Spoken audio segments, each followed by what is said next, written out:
আলহামদুলিল্লাহ রব্বিল আলামিন। ইরান ইস্যুকে কেন্দ্র করে জাতীয় সংসদে বিরোধী দলীয় নেতা ও বাংলাদেশ জামায়াতে ইসলামীর আমির ডাক্তার শফিকুর রহমানের বক্তব্য ঘিরে নতুন করে বিতর্ক তৈরি হয়েছে।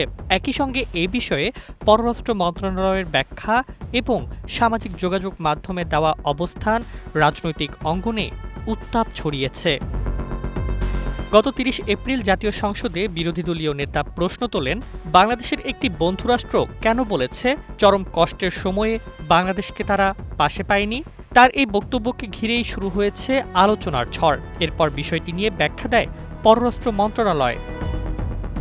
শুক্রবার ১ মে সন্ধ্যায় পররাষ্ট্র মন্ত্রণালয়ের ভেরিফাইড ফেসবুক পেজে দেওয়া এক পোস্টে বলা হয়, বাস্তবতা হলো চলমান উপসাগরীয় পরিস্থিতিতে ওই অঞ্চলের দেশগুলোতে বাংলাদেশের নীতি প্রশংসিত হয়েছে।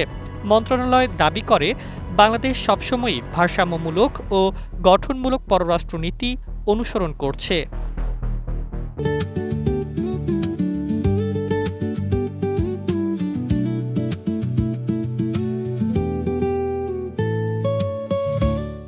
পোস্টে আরও উল্লেখ করা হয়, ঢাকায় অবস্থিত ইরানের দূতাবাস সম্প্রতি এক বিবৃতিতে বাংলাদেশের অবস্থানের প্রশংসা করেছে। একই সঙ্গে কিছু গণমাধ্যমে টুকরো বক্তব্যকে ভুলভাবে উপস্থাপন করা হয়েছে বলেও অসন্তোষ প্রকাশ করে ইরানি দূতাবাস। পররাষ্ট্র মন্ত্রণালয় তাদের পোস্টে সেই বিবৃতিও সংযুক্ত করেছে। আরও বলা হয়, গত ২৩ এপ্রিল ঢাকায় ইরানি দূতাবাসে অনুষ্ঠিত এক অনুষ্ঠানে ইরানের রাষ্ট্রদূত জলিল রাহিমি জাহানাবাদী বাংলাদেশের প্রতি কৃতজ্ঞতা প্রকাশ করেন। তিনি বলেন, দুঃসময়ে ইরানের জনগণের পাশে দাঁড়ানোর জন্য বাংলাদেশকে ধন্যবাদ জানাই। একই সঙ্গে তিনি দুই দেশের মধ্যে বিদ্যমান বন্ধুত্বপূর্ণ সম্পর্ক আরও গভীর হওয়ার প্রত্যাশা ব্যক্ত করেন। এদিকে সংসদে জামায়াত আমির ডাক্তার শফিকুর রহমান যে প্রশ্নটি তোলেন তা মূলত একটি বন্ধু রাষ্ট্রের অভিযোগ সংক্রান্ত, তবে তিনি সরাসরি কোনো দেশের নাম উল্লেখ করেননি।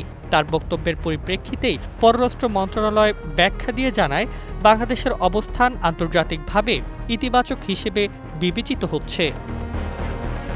সব মিলিয়ে ইরান ইস্যুকে ঘিরে সংসদীয় বিতর্ক, পররাষ্ট্র মন্ত্রণালয়ের ব্যাখ্যা এবং কূটনৈতিক মন্তব্য সবকিছু মিলিয়ে সরকার ও বিরোধী দলের মধ্যে নতুন করে রাজনৈতিক উত্তাপ তৈরি হয়েছে।